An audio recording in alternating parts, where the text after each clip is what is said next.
મારા સાસુએ મને કીધું કે આજે બહુ ભૂખ લાગી છે તો કંઈક એવું બનાવ ને જે જલ્દી ફટાફટ બની જાય અને ઠંડીમાં ગરમા ગરમ ખાવાની મજા પણ આવે.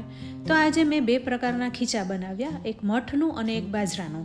તમે નહીં માનો એટલા સરસ બન્યા ને. આમેય ગુજરાતી ઘરોમાં તો ખીચું છે ને એ કમ્ફર્ટ ફૂડ છે અને હાલતા બનતું હોય છે. જેટલા લોટ હોય ને એટલા ખીચા બને છે. તો ફ્રેન્ડ્સ, આજે મેં અહીં મઠનું ખીચું અને બાજરાના લોટનું ખીચું બનાવ્યું છે. તો પરફેક્ટ ખીચું બનાવવા માટે મેં અહીં ટિપ્સ અને ટ્રિક્સ બતાવેલા છે. તો સૌથી પહેલાં મઠના લોટનું ખીચું બનાવીએ. મઠનો લોટ છે એ અહીં આપણે જાતે જ તૈયાર કરવાનો છે. તો 1/4 કપ મઠ લઈ લીધા છે. હવે આ મઠનો લોટ તૈયાર કરીશું. નાના સિટી અને ગામડાઓમાં મઠનો લોટ તૈયાર નથી મળતો હતો, તો તમે આવી રીતના ઘરે તૈયાર કરી શકો છો. તો મિક્સરમાં જ બનાવી લઈશું. આવી રીતના તમે મગનો લોટ, અડદનો લોટ અને મેથીનો લોટ પણ તૈયાર કરી શકો છો. શિયાળામાં ખાસ કરીને આવા બધા લોટ એ વસાણામાં વપરાતા હોય છે, તો તમે આવી રીતના તૈયાર કરી શકો છો. તો હવે લોટ તૈયાર થઈ ગયો છે. 2 જ મિનિટમાં તમે જોઈ શકો છો એકદમ ઝીણો લોટ તૈયાર થયો છે. હવે આ લોટને ચારણીથી ચાળી લઈશું, જેથી કોઈ પણ આખા મઠ રહી ગયા હોય ને તો એ નીકળી જાય.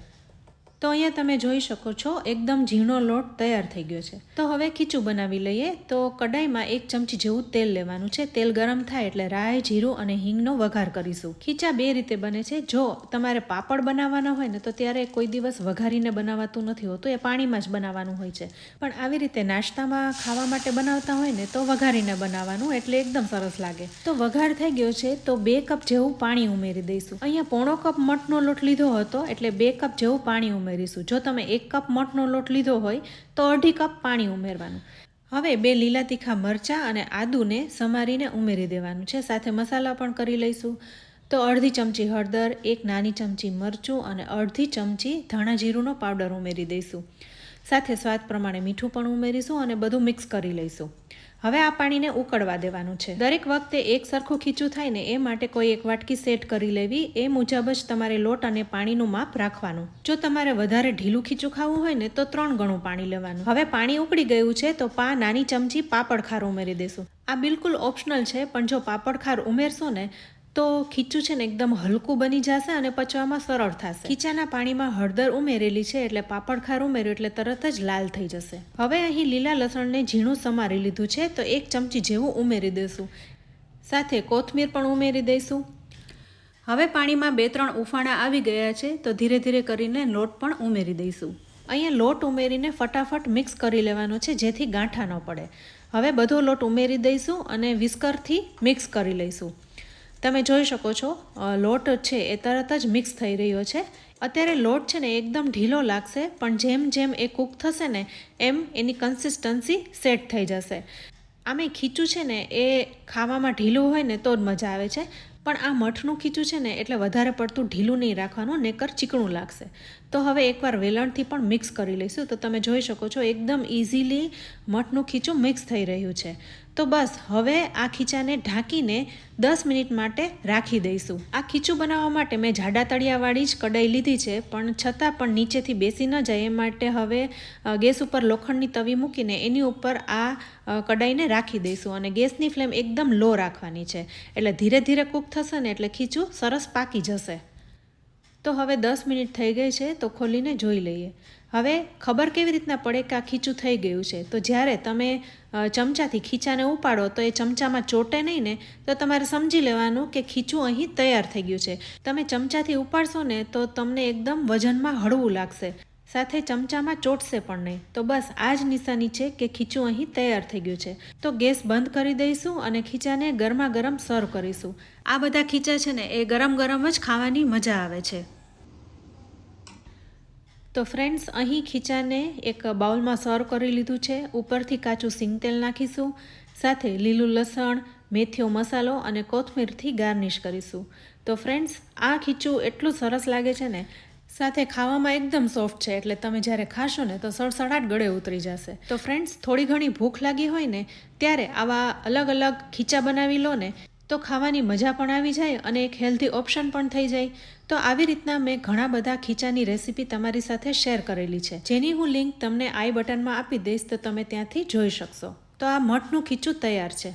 હવે આપણે બાજરાનું ખીચું બનાવીશું. તમે નહીં માનો, આ બાજરાનું ખીચું એટલું સરસ બને છે ને, તમે એકવાર જરૂરથી ટ્રાય કરજો. આ પ્રકારના ખીચા છે ને એ વેઇટ લોસ જર્નીમાં ખૂબ જ કામ આવે છે, એટલે ફટાફટ વજન પણ ઉતરે છે. તો આજે આપણે બાજરાનું ખીચું બનાવવા માટે 1 કપ છાશ લીધી છે. આ ખાટી છાશ છે, તો એમાં 2 ચમચી જેવો બાજરાનો લોટ ઉમેરી મિક્સ કરી લઈશું. બાજરાના લોટનું ખીચું પણ વઘારીને જ બનાવીશું અને છાશમાં બનાવીશું. છાશમાં બનાવવાનું હોવાથી સૌથી પહેલાં બાજરાના લોટને થોડો મિક્સ કરી લેવો. સાથે લેવાના છે 2 ચમચી જેવા મરચાં, આદું, મેથીનો મસાલો, લીલું લસણ અને કોથમીર. હવે કઢાઈમાં 1 ચમચી જેવું તેલ મૂકીશું. તેલ ગરમ થાય એટલે રાઈ અને જીરું મૂકીશું. સાથે 5 ચમચી જેવી હિંગ પણ મૂકીશું. હવે આ બધા ખીચા તમે વઘારીને કરો ને તો ખાવામાં એકદમ ચટપટા લાગે છે, સાથે બહુ તેલ પણ નથી જોતું. આ બાજરાના ખીચામાં લીલા મસાલાનો વધારે ઉપયોગ કરીશું, એટલે 2 લીલા તીખા મરચાં સાથે 1 ચમચી જેવું ઝીણું સમારેલું આદું ઉમેરી દઈશું. બંનેને અડધી મિનિટ માટે તેલમાં સાતળી લઈશું. ત્યારબાદ અડધી નાની ચમચી હળદર પાવડર, અડધી નાની ચમચી ધાણાજીરું પાવડર અને અડધી નાની ચમચી લાલ મરચું પાવડર ઉમેરવાનું છે. તીખા મરચાં લીધા છે એટલે લાલ મરચું માપે ઉમેરીશું. હવે 10થી 12 સેકન્ડ માટે સાતળી લઈશું. ગેસની ફ્લેમ લો જ રાખવાની છે. હવે જે છાશ અને બાજરાના લોટનું મિશ્રણ છે એ ઉમેરી દઈશું. અહીં માપ મુજબ 1 કપ છાશ લીધી હતી.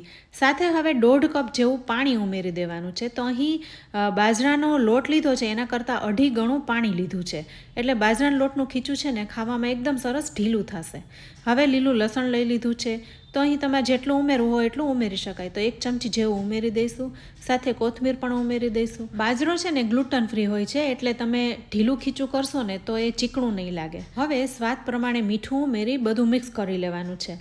હવે છાશમાં બાજરો મિક્સ કરવાનું કારણ એ કે જો તમે એકલી છાશ વઘારો ને તો એ ફાટી જાય છે, પણ જો બાજરો મિક્સ કરો ને તો એ છાશ ફાટતી નથી. તો જ્યારે બાજરાનું ખીચું કરો ને ત્યારે આવી રીતના કરવાનું. હવે તમે જોઈ શકો છો છાશમાં 1 કે 2 ઉફાણા આવી ગયા છે, તો સાથે પાપડ ખાર પણ ઉમેરી દઈશું. આનાથી ખીચું એકદમ હલકું ફૂલ બનશે અને પચવામાં સરળ થઈ જશે. તો નાની ચમચી ભરીને પાપડ ખાર ઉમેર્યો છે. પાપડ ખાર ઉમેરતા જ પાણીમાં ઉભરો આવે છે. તો બસ હવે આ પાણીને 1 જ મિનિટ ઉકાળીશું અને તરત જ લોટને મિક્સ કરી દઈશું. આ બાજરો ગ્લુટન ફ્રી હોવાથી ગાંઠા નહીં પડે, તો વિસ્કરથી મિક્સ કરી દઈશું એટલે તરત જ મિક્સ થઈ જાય. આ ખીચું એકદમ ઢીલું જ રાખવાનું છે, જેથી ખાવામાં સોફ્ટ લાગે અને સડસડાટ ગળે ઉતરી જાય. તો હવે બધો લોટ મિક્સ થઈ ગયો છે અને તમે જોઈ શકો છો જરાય ગાંઠા નથી પડ્યા. તો બસ હવે આ ખીચાને ઢાંકીને 10 મિનિટ કૂક કરીશું. લો ફ્લેમ ઉપર જ કરીશું. આ કડાઈ જાડા તળિયાવાળી છે, છતાં પણ હું આ કડાઈને લોખંડની તવી ઉપર રાખી દઈશ. સાથે ગેસની ફ્લેમ લો રાખવાની છે.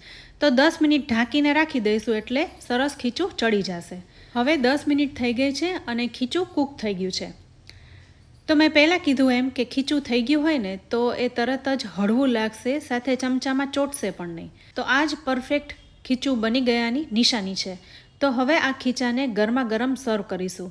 તો અહીં મેં વિડીયોમાં બતાવેલી બધી ટિપ્સ અને ટ્રિક્સને તમે યોગ્ય રીતના ફોલો કરશો ને તો તમે દરેક વખતે ખીચું બનાવશો ને તો એક જ સરખું બનશે. હવે બાજરાના ખીચાને પણ ગરમા ગરમ સર્વ કરી લઈશું. આ ખીચાને પણ ગરમ જ ખાવાનું હોય છે, તો લીલા લસણ, મેથીનો મસાલો અને કોથમીરથી ગાર્નિશ કરીશું.